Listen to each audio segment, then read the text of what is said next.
Prophecy, prophecy, prophecy. When God's servants speak forth, the wise listen. Deuteronomy 18:22.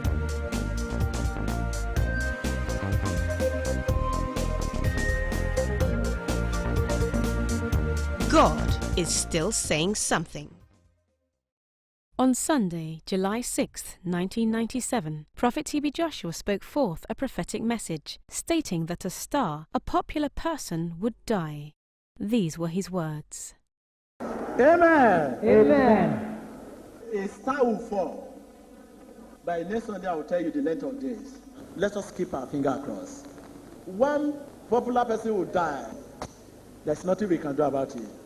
I know that star, and I know what will happen, and I know the day and time it will happen.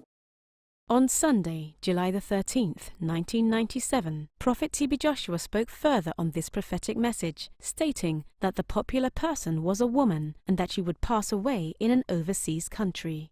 These were his words. A popular person, a woman, will pass away in overseas country. I know where, I know the person.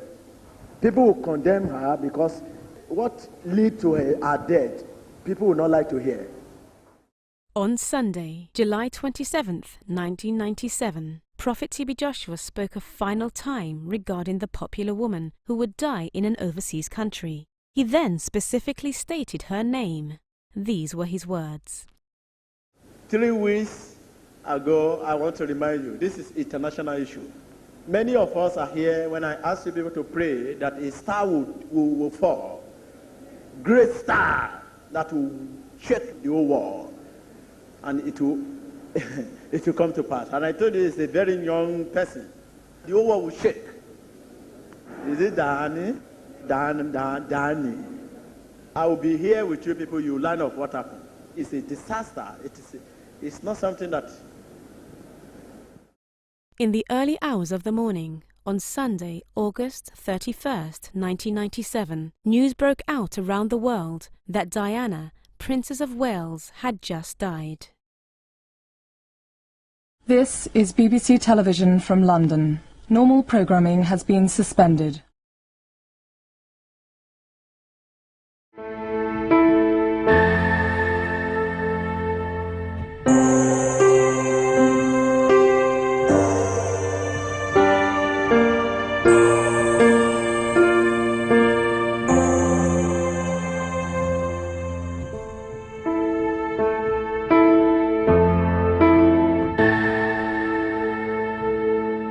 Diana, Princess of Wales, has been seriously injured. Diana and Bodie had been enjoying dinner at the Ritz Diana, Hotel. Princess of Wales, has in fact been killed. Diana, Princess of Wales, has died. The world has lost Princess Diana at age 36.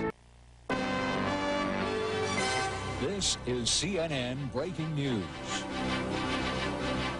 I'm Jim Clance at the CNN Center. 36-year-old Princess Diana and 42-year-old Dodi Al-Fayed, along with their driver, were killed in the early morning hours in Paris after apparently being chased at high speed by photographers on motorcycles. Princess Diana was taken to a hospital where doctors tried to save her life. They were unable to do that. She died just about 1.5 hours ago. It was announced she died 2 hours earlier than that. Apparently word was held as the sad news was on past to Balmoral, where Prince Charles was staying with Princes William, the heir to the throne, and Prince Harry, who's only 12 years old, Prince William being 14 years of age. This is the car in which they were riding. It's a Mercedes-Benz. It was a large vehicle. It hit a concrete pylon at high speed at the Alma Bridge in Paris along the Seine River. It became clear that Princess Diana and Prince Charles were growing apart. The newspapers would measure the days they spent separated.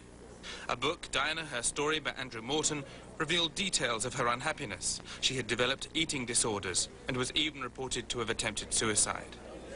Eventually, but out of the blue, the then British Prime Minister John Major announced that Diana and Charles would separate. The British monarchy had not faced such a crisis since the abdication of King Edward VIII in 1936. But the princess was not to be deterred from maintaining her high public profile. Once the couple's divorce was confirmed and freed from the shackles of royal protocol, she began to be seen in public with other men. She focused her official life on several charities, as varied as the Royal Ballet in London and the Red Cross campaign against the landmines. Within the past few months, she had been in Angola and Bosnia to see at first-hand the effects of landmines as a guest of the International Red Cross, a stand that courted political controversy. She managed to combine her charitable work with a high-profile social calendar. But it was her liaison with Dodi El Fayed that had seemed to be the most serious since the breakup of her marriage.